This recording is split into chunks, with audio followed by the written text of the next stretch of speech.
Hi Instagram. I am so sorry I'm late. It's my husband's birthday. I'm just trying to fix this. Oh, there we go. And I had to rush out and get him something.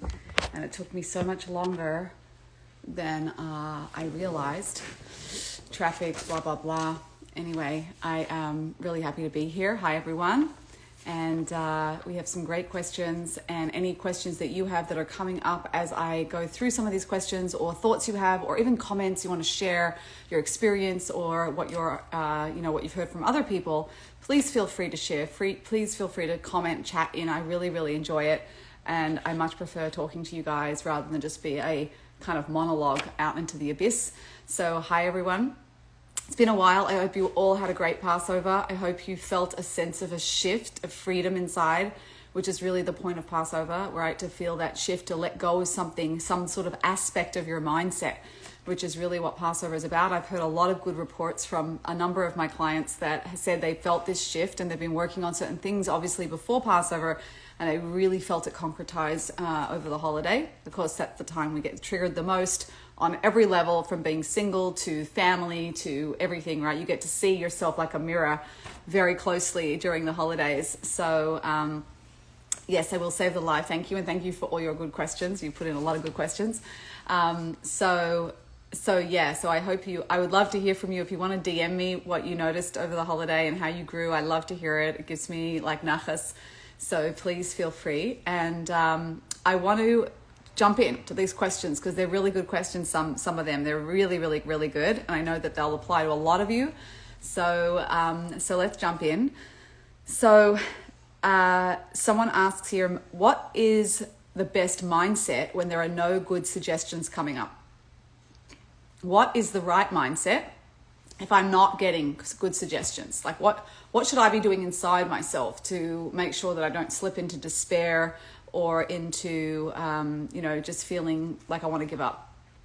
And really the best mindset, really, if you can really imagine this, is to just be grateful that you are being spared from many bad dates, right? If you're saying no, because there's no good suggestions coming up, that means firstly you're vetting well. You're just being discerning, right? Because the worst thing is to say yes to lots and lots of bad suggestions, because you go out on those bad suggestion dates and you feel depressed and you get despairing and you very quickly burn out. And so there's this whole, well, you never know if maybe it could be that maybe if he's in Africa and he's been divorced 5 times and he has 10 kids, maybe, you never know. Maybe that's what God wants from me. No, you know, right? So it's more important that you vet and that you discern who is in your ballpark before you go out with them, so that when you actually go out, you are emotionally available, you are present, you give it your all, you're really trying, right? And you really give it space and time, rather than I'll just go out and I'll just try and get it over with and then I can check it off my box. So the mindset you should be in is, I'm being saved from a ton of bad dates, and right now it's just not the right time for me to be going out on a date. Meaning there might be other things that I either should be focusing on, or maybe I need to do some more practical effort, put in some practical effort, get out there a little bit more, right? If that's not what you're doing, then you need to be doing that. You need to do the practical effort, getting out to singles events, reaching out to mutual friends, matchmakers, shadchans, if you're in that world. You need to be able to do those things. Apps, if that's your thing, whatever it is. I don't care what it is, but you have to do something. Yeah. So make sure you're doing it. If you're doing that practical effort and then nothing good is coming up, so then you should take it that you're not meant to be dating right now. You're meant to be conserving your energy. You're meant to be working on other things. You're meant to be, focusing. Again, my whole premise, having worked with hundreds of singles, is that you are single by design, not by punishment. And the single by design means that there is an experience going through the journey of being single that you are meant to grow through and grow from, and you are building yourself. It's not a punishment. It's not because there's something wrong with you, right? You all know that I have that session called There's Nothing Wrong With You, because it's not about them being something wrong with you, right? And one of the proofs of that, as you know, I'm going to keep saying it till I'm blue in the face, is because there are a ton of people that get married that are definitely more unwell, dysfunctional, problematic than you. And so they get married. So that's not the prerequisite for getting married. It's not like you have to be a certain level of health, wellness, wholeness, actualization, development before you can get married. Plenty of people get married at all different stages, from unhealthy to healthy to, high level. And marriage is just a stage of life where you are growing through seeing yourself mirrored back very intensely by another person. Yes, there's all the beautiful things that come with marriage, but really, really at the essence of it all, marriage is a vehicle to propel you in your personal growth and wholeness and actualizing your potential, because your spouse is a mirror and you get to see yourself play out and respond to the same one person that you don't run away from, right? Because when a friend annoys you, you just don't see them for a few weeks. There's no commitment. There's none of that, right? You can just say, that was annoying. I'm going to be busy, and I just forget about them for a few weeks. And then maybe a month or two later, I might check in with them, but you're not confronted with it. And in marriage you are, and that journey of marriage forces you to confront yourself. And so it can be very intense because all your stuff comes up, like all your subconscious stuff comes up. And it's actually much better. I used to hate it when people told me this, so you don't have to like this, but it is much better, having done both myself, working on your issues before marriage and really working them through if you can, right? Again, the problem is that some singles don't do this. They don't do the inner work. They just do the practical work, the practical effort of like getting out there and dating, but they don't do the inner work, and then they have to do the inner work in marriage. But I really think it's better to do it now. And then once you get married, you don't bring that stuff into marriage. The marriage is actually much better. It's much smoother. It's more easy. You're not as triggered. It's more enjoyable. It's more fun. Like, it's much better to have a higher quality of marriage. So if you find yourself single and you're not getting married the time frame that you want, so there's a perk to that. I know that sounds strange, but there really is a perk to it. If you do the work now, your marriage will be a much higher quality. And I'm not saying that to make you feel good. It really, really is, having gone through it myself. My stuff in my 20s that used to trigger me and used to make me anxious and used to make me insecure. My father passed away when I was really young, so I had some abandonment stuff. It's not even in my marriage. It doesn't even pop up. I don't get triggered. It doesn't exist. It's just like, I healed it, right? You can heal this stuff. Your past does not need to predict your future. It just doesn't. It doesn't define you. It's something that happened to you, and it stays inside of you until you work it through. And it will play through your dating until you work it through. So if you are going round and around and around in the dating treadmill, and you are doing all the right things on a practical level, and nothing is happening, you must look at your subconscious stuff. You must look at it. It's sitting in your subconscious. And this does not have to be extreme trauma. This can be, I'm a middle child and I didn't feel seen. This can be, mom was busy working and I felt she didn't really love me, but of course she did, but I didn't perceive it that way. It can be lots of things. It can be that I had a perfectionistic parent and whatever I did wasn't good enough, even though they loved me and they always wanted me to do better, but like I felt criticized, like all this normal stuff. This is normal stuff, but it sits in there and it becomes a belief system, and it will project onto your dates and into your marriage. And you can be repeating and reliving and the self-fulfilling prophecy in your dating of this stuff that can keep playing out. And that's what can keep you stuck, because you can actually be blocking your capacity to connect on a deeper level, authentically, intimately, right? You'll go out on those chit-chat dates, those superficial chit-chat dates. And after 2 or 3 of those, ugh, I'm drained. I can't do it anymore. You're looking at your watch under the table. Those ones, because you're not getting real, because you won't let yourself open up and go there. Why? Because there's probably a subconscious fear of intimacy or commitment or something like that, for good reason. Because when you were a kid, maybe your parents divorced, maybe you didn't see the most ideal marriage and you don't want a marriage like that, but you know that intellectually, but deep down you feel like you're scared of that. But you don't really confront that because you don't really want to go there because everything's fine and that was in the past and I don't really want to confront it. But guess what? It's in there. It's already there, and it's projecting and playing out, and it's hijacking your life until you look at it. So you must look at your issues on a subconscious level, which is the feeling level. So all of my clients, nearly, let's say 90%, just to be safe, it's more than that, say to me, I've done personal work, I've worked on myself, I've done personal development, I've been to therapy, I'm in therapy, many of them are in therapy, and I can't change how I feel. I know what my issues are. I know what they are, but I can't change how I feel. I have a lovely therapist. She's amazing. Good insight. I understand a lot of why I do stuff. Can't change how I feel. Why? Because how you feel is sitting in the subconscious. And until you have a therapist, a guide, a mentor, someone to help you tap into the subconscious level, You can't change it. The subconscious expresses through the body, through the feelings, through the sensations in the body. If you keep responding and reacting in the same ways and never address it, never heal it, it can turn into physical stress or physical dis-ease, physical ailments, right? This is where the medical world now finally admit that there are stress headaches, there are indigestion problems. My bowel is irritated. I have an irritable bowel, right? I am stressed out. My bowel is stressed, right? What is irritable bowel? My bowel is in chronic stress. I have heart attacks because I'm stressed. There's all sorts of things that are stress related. Ulcers, we know, are stress related. There's so many stress related things that the medical world will call stress related.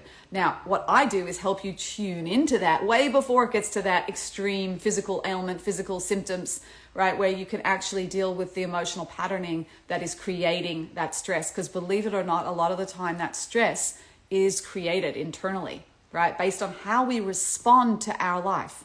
So two people can have the same situation and respond to their life very, very differently.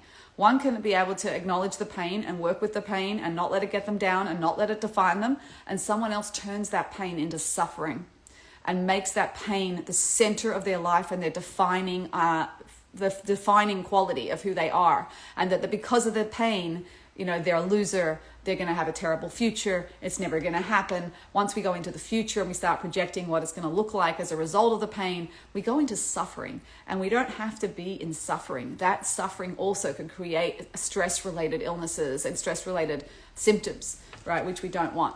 And so as you learn how to relate to yourself, I'm really on a rant here. I have no idea why I've gone off on this tangent, but often it's because someone is listening needs to hear this, okay? So if you're listening to this live, even if it's a recording, there might be a reason that you need to hear this, because this is not on this piece of paper. I have no intention of talking about this at all, but sometimes whoever's listening pulls it out of me as a group, like collectively, that's what we need to talk about. So it is really, really important. And what I love is, and the reason I created the course I created, it's going to happen, is because this is not really done, especially in the Jewish world. This is not really taught. And it is easy to teach. It is easy to teach you how to relate to yourself completely differently. And when you relate to yourself differently and you understand how you operate underneath the surface and the subconscious level through the body keeps the score is a fantastic book that describes this whole philosophy. It's now become much more well known, this idea, psychosomatic, Sarno method, body keeps the score, all of these types of healing modalities, right? Somatic experiencing, all of this is taking into account that we're a holistic being, right? We have spiritual, psychological, emotional, and physical. It's all connected, and you're not making it up. It's in the body, but it has to express and come out somewhere. And if you can learn how to relate to yourself at that subconscious level and then respond to yourself differently, rather than what we tend to do when we have feelings we don't like, is we just ignore. I don't want to know about it. I'm going to live in my head. I'm going to intellectualize. I'm going to overanalyze. I'm going to ruminate. I'm going to come up with all sorts of theories and hypotheses about why things happen. And if I understand why it happens, then I think I'm going to be able to solve it. And the answer is no. That is absolutely not true. And you all know this because a lot of you know why you do things, but it doesn't change how you feel or what you do. And that's because you're not relating to yourself in the right way. And the head is a wonderful, wonderful faculty that we have, but is only one faculty. We have a whole body underneath it. And if you learn how to relate to yourself differently with a sense of acceptance and curiosity, that's interesting that I feel that way. Or that's interesting that I've got this constriction in my chest, or my stomach's in a pit or a knot.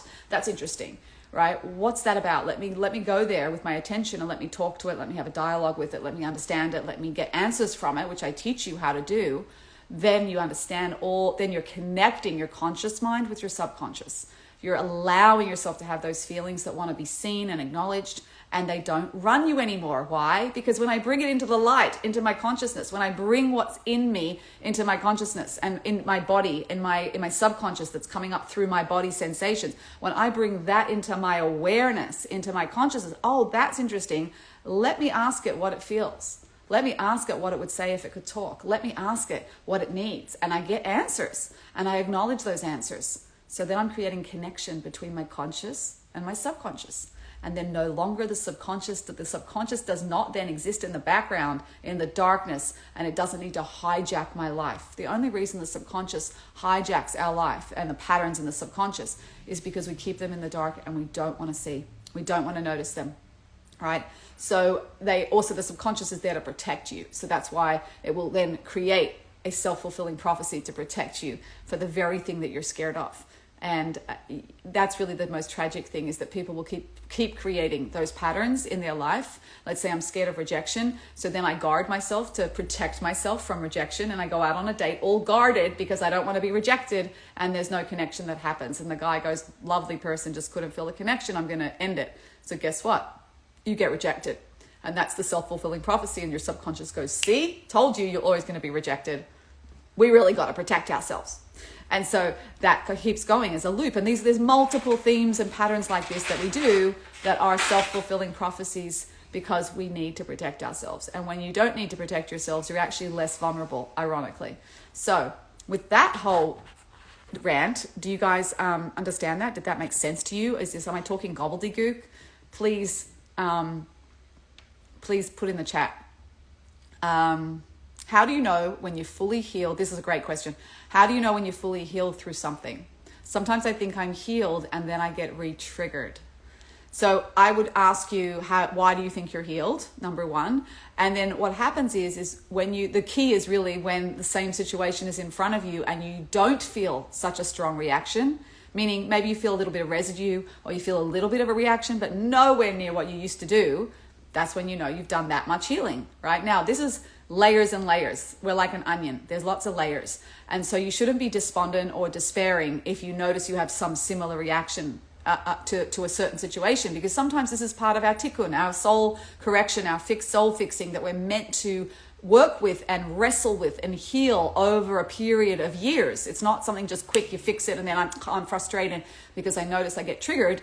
Usually the trigger is not identical, so there is a shift, but you're being triggered, but it's not the same. So focus on what's different. That's really important. Focus on what's different. But I will say, like, I had a group last night. We had 20 women on in my group right now, and a number of them were saying, "Oh my gosh, it was amazing. I went home for Passover, and the normal things that really press my buttons, I could just totally manage, and I was fine." And I was like, I saw them, I noticed them. Maybe they're a little bit annoying, but it used to like drive me crazy. And now I notice I can just observe it and I'm fine. And so that's a huge shift. Like, that is massive. Or setting boundaries and not feeling guilty when normally you would feel guilty. So whatever you would normally do, if you're not feeling the same level of intensity of that feeling, you've done a ton of work. You should feel really excited and really happy and just keep strengthening that new reality. And that can take a process of time. You have to allow yourself patience to grow, rather than like, oh, it's such a nuisance, let me just fix it and then get on with my life and now I'm going to have a good life. The point of life is to do this wholeness, this healing, this correction.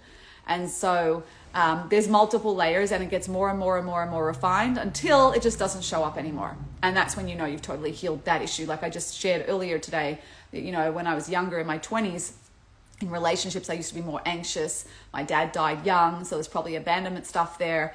And as I worked through that and healed it in my 20s and my 30s, so it just doesn't show up in my marriage at all, right? So it just doesn't show up. I just don't get triggered about it. So that's how you know you don't get triggered. So when you get re-triggered, it's coming up for more lesson and more learning and more integration. It's not coming up like, haha, you failed. That's not what it's there for. It's there for to continue the integration and the internalization of that particular issue, which is fine, right? We want to be compassionate. We want to be curious with ourselves. Okay. Why am I always questioning my feelings and overthinking? So I kind of answered that already, but a lot of people do this, right? Self-doubt, lack of self-trust. Questioning your feelings and overthinking means you don't trust yourself. Why don't you trust yourself? Because you're only using one faculty. You're only using your head. Whenever you make a big decision that is subjective in life, we're not talking objective Jewish law. We're talking something like, what do I do in my life, my career, my relationships, whatever it is, something subjective. You have to use all the faculties that you have. And I've just found a very poor level of ability to do that in the average population that I work with. We're just not taught that. It's all head. It's all cognitive. Like, the head must lead the way. The head is the captain of the ship. But we have a heart and we have a gut and we have the subconscious expressing through the body, and you have to be paying attention because that's what guides you. It's like the rudder, right, of a boat. It guides you which direction to go. Someone else is going to have a very different reaction. So that's why when you run around asking all your friends and even your mentors and your rabbis and your rebbitzins and your teachers what to do, it's not satisfying because they're not inside of you and they might not give you the right answer, or they won't give you the right answer because they can't, because they're not you. So no one can tell you who to marry, and no one can tell you who not to marry. No one. That's why it's scary, because you can't get out of making the decision yourself. It's your decision. Even if people push you into it, it's still your decision. And so you have to learn how to trust yourself. And how you trust yourself is you don't just use your head. You listen to your heart and you listen to your gut. And sometimes your head can say yes and your heart can say no and your gut can say yes. So what do you do then? That's when I'm conflicted, because part of me says yes and part of me says no. So you have to ask yourself, you have to know how to tune into the different parts and say, well, what would it take to get a yes? What would it take for my heart to say yes here? And be really honest with yourself. What would it take to say yes? Right? And sometimes that can be, well, I'd need to see this more in the person, or I'd need to see that quality in the person. So that gives you feedback. Okay, that's guiding the dating. I was working with a client recently and we did this exercise, head, heart, gut, and she was dating someone and the heart came back and said, when it said no, and what would it need to take to see, what would it need to see to be a yes?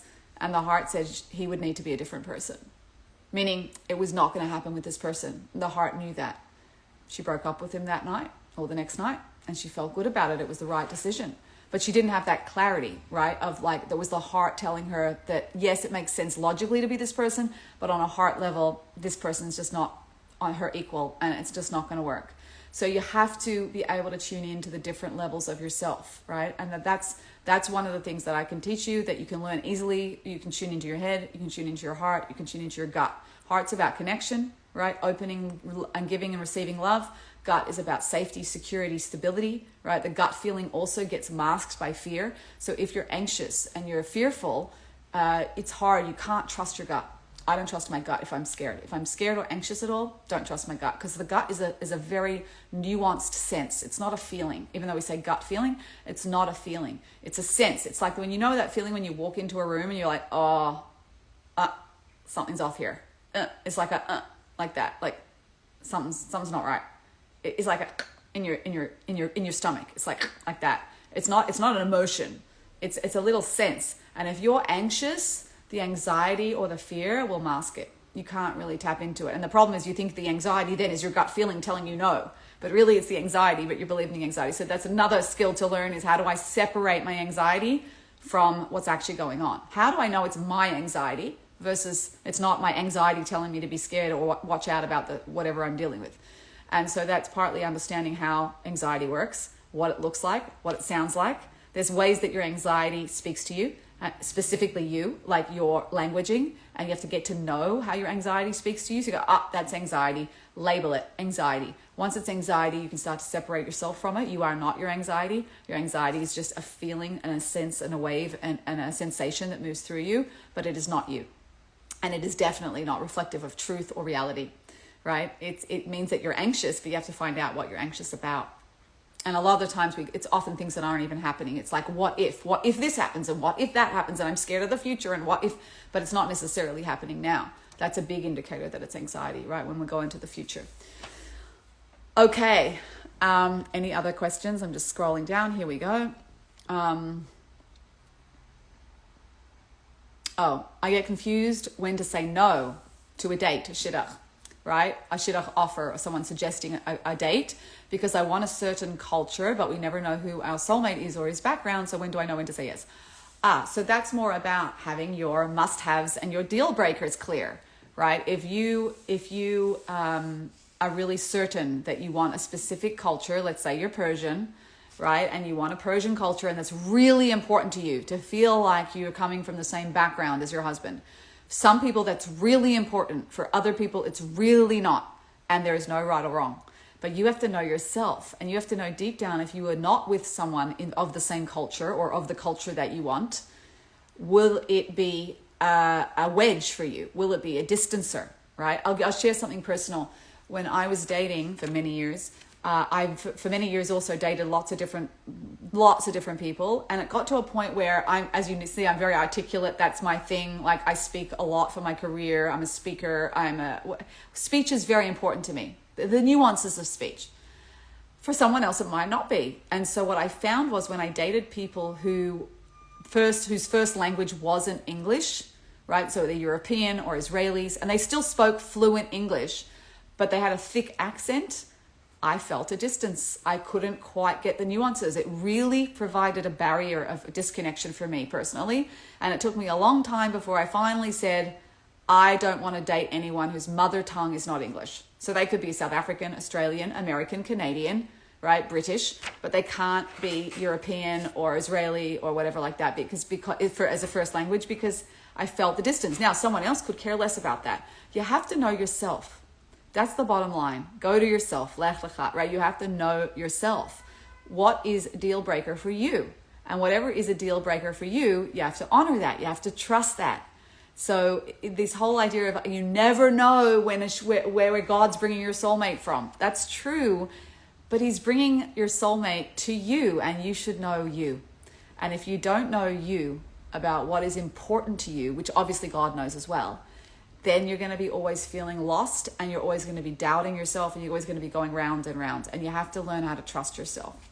So that's really, really important. Yeah. Get to know yourself. Write down 2 to 3 deal breakers. If the guy has this, I cannot marry him. For me, one of those was accents, right? One of those was a thick accent. One of those, or not mother tongue, was English. For me, it was, I think it was anger issues. Whatever. These are you got to pick your 3, and then pick also your must-haves. What must he have? He has to have these qualities or these aspects for me to marry him. What are they? Pick 3. If you're really stuck on 3, you can have maximum 5, but that's it. All the rest are like preferences. So you can have preferences, but they're not deal breakers, or they're not must-haves. Okay. What are signs that I love him? That's a great question. What are signs that I love him? So signs that you love him are that you want to give to him. You want to take care of him. You just want to help him. You want to do stuff for him. You want to take care of him. That giving is love, right? That giving, which is totally different to Hollywood. Hollywood is, how does he make me feel? Ooh, I got shivers. I get electricity and spark. Like that whole nonsense thing, right? Which doesn't last. The honeymoon period is that Hollywood vision that we get brainwashed, which is how it makes me feel. That's not love. That's not love. That's gratification. That's lust. That's other things, but it's not love. Now, I'm not saying you can't have attraction like that in a marriage, but real love comes from I want to take care of him, and I feel a draw towards him, right? So like when I'm away from him, I think about him, and I want to share things with him, and I want to share my life with him. I want to tell him what happened about my day. I feel a draw, right? The draw doesn't need to be this electric, chill, weak at the knees. That's not a draw. A draw is like, I'm thinking of him. I want to share something with him. I want to see him. I miss him, right? Those are signs of love. And love is often many levels. So there's many levels of love, right? Before you get married, you might not love him as much as you would 10 years into marriage after you've given to him for 10 years. So you have to be able to understand that, right? It's a deepening process of giving, right? The Hebrew word for love is ahava, which comes from the root hav, which means to give. Literally the essence of love is to give. And so the more you give, the more you love, which is very deep, by the way, because even when you don't feel like giving, right? Which sometimes we don't, we're not in the mood. Give anyway. Override the feeling. Don't do it just because you feel like doing it. Do it anyway. And when you do it, give in some form, it will trigger that feeling of love. It will bring that love back, which is always a relief, I found, because I always wondered, how is it you could commit yourself for the rest of your life to someone and know that you're going to be in love with them? How is that possible? Because feelings change and people change and you grow in different directions, and that's scary. A lot of my clients also find that scary. Like, I'm scared. Like, what if I wake up married and in a year, 2 or 5, I don't want to be with this person? How can I commit my life? It scares people. So this is the key out of it, is that whenever you choose to give to someone, as long as we're talking healthy and relatively normal, right, it will instigate and trigger this loving feeling. That's why parents often love their kids more, because they gave their whole life. They sacrificed blood, sweat, and tears. They got up in the night. They changed diapers. They didn't sleep deprivation and money, and they paid for everything. There's so much goes into taking care of a kid. They gave their whole life for this kid, and the kid just received. Right? So of course the kid loves the parent, but not the same way. Not the same way. And so too, when we give to our spouse, especially when we don't feel like it, but we choose to override the feeling and give anyway, guess what happens? Brings you closer, brings you more connected. So even if you fall out of love or you feel disconnected, there's something that you can actively do that will trigger back that flow of connection, which is love and give, right? Giving is love. And so it's kind of a relief, because if I keep doing that, then I will keep loving, right? And I just choose who do I give to, and that will instigate the love. By the way, where is the Hollywood proof for this? The Hollywood proof for this, I love this, is so obvious and so clear, is that when two Hollywood actors act as if they're husband and wife, but they're not. They're married to other people in personal life, but they act. It's just an act. It's only on the screen. It's professional. And they're acting as if they're in love with each other. They're choosing to give, and they're on the set, and they're spending time, and they're acting in the role of husband and wife. Guess what happens? They fall in love, and they split up from their partners, their real partners in real life. And they have a love affair, and they get married to the co-star. How many Hollywood stars are married to the co-stars, and they don't only last till the next movie, till the next co-star, because they're just acting, but the acting is real because they're going through the motions of being in as a couple. And guess what happens? They end up falling in love. So that is I think that's a great evidence for this, right? You know, that when I choose to give, and when I choose to focus on someone in that way, in that loving way, it fosters that deep connection, whether I want it to or not. Meaning they're just saying it's a professional role. There's nothing personal in it. Obviously, we believe you can't divorce that so easily. Thank God, because that's healthy. But, okay, last question. How am I doing for time? I'm just going to go down. Any other questions? No. Oh, hi, guys. Thanks for joining. Last question.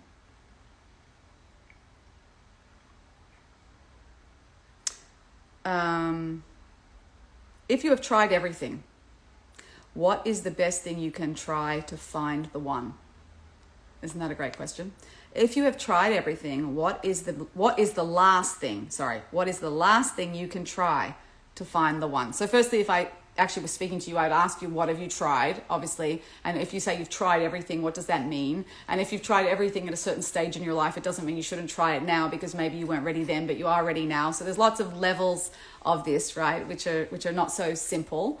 However, I will say that when you said you've tried everything, often you really haven't. However, I would say that usually people do not try to connect into what is going on subconsciously. So I've tried everything and it hasn't worked usually means I've tried everything that I'm aware of. I've tried everything on the conscious level, and I don't know why, but it's not working. So that's what I talked about a lot earlier tonight, which is about the subconscious is really what drives us. And I don't believe that you're totally conscious of everything in your subconscious, because that's generally not possible. You have to really look, and you have to really do that work. So the first thing I would do is to say, go and work with someone at the subconscious level. That's number one. Hypnosis, somatic experiencing, EMDR if there's trauma, do my course. I teach you the tools to do that. There's lots of different ways into the subconscious, meditation. Definitely do that work, okay? That's number one. Number two is something that's hard for singles to hear, but it's really powerful, which is acceptance, surrender. Acceptance that this is where you need to be right now, and it's okay, even though it's not what you want. So you don't have to pretend you want it. It's not like, I pretend I don't care about getting married. No. You say to God, this is not what I want. This is not what I want. It's breaking my heart. And I accept that you're in charge. And I accept that for some reason this needs to be there. Like this, I need to be here right now. It could end tomorrow, but right now I accept that you're in charge, and this is where I need to be. And when you practice that acceptance and you let go of your own ego and your own will, I need it to happen now because I want it to happen. And you say, God, I want it to happen, but if you're deciding this, I accept that your will is greater than my will, and I trust you, right? When you get to that place in yourself of acceptance, you create a much bigger vessel in yourself, ironically, to receive. You can't do it for that reason. You can't do it as a manipulation and treating God like a vending machine. It doesn't work that way. But that is what happens. What happens by default when you really, truly accept, and you truly accept God's will, that right now, this is where I need to be, even though it's not what I want. You can honor your feeling. Cry your eyes out. Hashem, this is not what I want. This breaks my heart. But if it's what you want today, if this is what you're saying I need to be doing, I'll accept it. I'll do my best with it. It doesn't mean I have to be happy. Baruch Hashem, everything's great. You don't have to pretend and do all that nonsense, right? You can honor your feeling, but also say that I accept, I surrender my power to you. That is the most powerful thing you can do. And it's usually the last thing singles do because they can't do it. They don't want to do it. They're scared of that. They're scared. But guess what? You're not in control anyway. You never were in control. God's in control. So the whole thing is a farce because we live in an illusion where we think we're in control, but we're really not. So when you can surrender that control to where it really sits, which is with a higher power, and you can really accept God's will, right? This is straight out of Pirkei Avos, Ethics of Our Fathers. If I make my will as if it's Hashem's will, God's will, God will make his will as if it's my will. And that's what happens, right? It becomes a flow down in that way of abundance, that I become a much bigger vessel to receive. Why? Because I've transcended my own ego. I've moved beyond my small self into my big self, into my soul level rather than my ego level, which is narrow. The ego, which wants to make things happen in the timeline that it wants, in the way it wants, right? And I want it now, and this is how I want it, and how should you do this to me, Hashem? Because really, this is what, I understand why we say that, but that it just doesn't, that's not how God's working. And we want to be able to surrender our power and our control to God.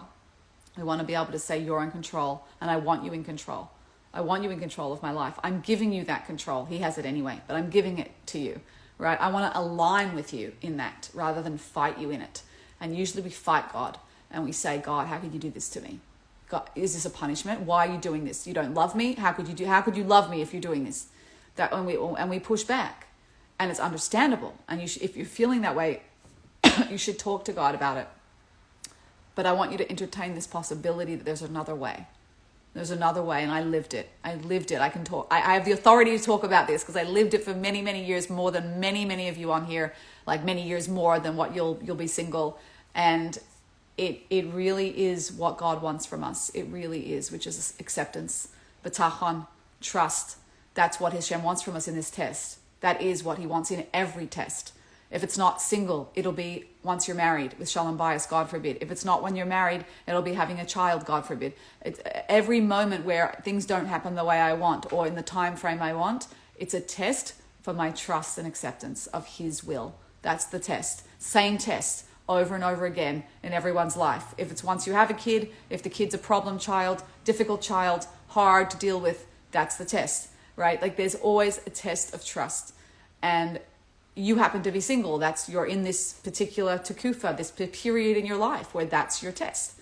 And that's the test, is to accept God's in charge and that he loves you. And you should assume you're going to get married, but it's going to be on God's timeline in the way that God wants, because we know nothing. We have no clue of what the bigger picture is. You have a whole other spouse that is waiting for you with a whole life that you have no idea about. And we're so self-absorbed that we just focus on us. How could you do this, Hashem? How could you do this, God, to me? Right? It's not just you. You're only half the picture here. Did you forget you have a spouse walking around the planet that has a whole life? Yes, you probably didn't even think of that because we're just so focused on ourselves. Am I being too tough love tonight? I'm being very tough love. I don't know why. Right? But it's important. I hope you can hear it from me with love, because it's from love and I lived it. And it really is emes. It's really true. It's really, really true. Okay, I am going to go. I've been on a lot longer than I thought. I hope this was helpful. I will save this. And someone just says, oh, this is a good question. I'll just end on this question. Nicole's question. When I get a suggestion, I always push it away. And I start getting the feeling of wishing no one was suggested, but I still desire to get married. What can be underlying that reaction? So this is classic, Nicole. This is classic. I consciously want to get married, and subconsciously I'm scared. And when I'm scared of getting hurt, or you'll have to explore what that fear is about, right? Commitment, or being trapped, or making the wrong decision, or those are the kind of classic things we get scared of. I'm going to feel this conflict. And so someone comes in and gets suggested, I push it away to create distance so I protect myself. Because if I push it away, I don't need to get involved, right? I'm not going to get hurt. And so you have to look at the feeling that comes up, this reaction, when you want to push it away. Where is it in the body? Learn how to talk to it. Go and ask it what it's about. What are you scared of? And we want to be able to reassure it and keep it safe and make sure that you're there for it, and it's going to be okay. We want to address that subconscious fear so that it can calm down and not hijack your life. Because see, right now it's hijacking. She wants to get married, and subconsciously she's pushing every suggestion away. She can't get married that way. The subconscious will win. You must do something about it. Send me a DM. We'll chat. And I'm more than happy to help you. I want to help every one of you listening to this live, either live or recorded. Please DM me, and you don't have to just stay in a rut. There is a way out, and have a wonderful, wonderful night.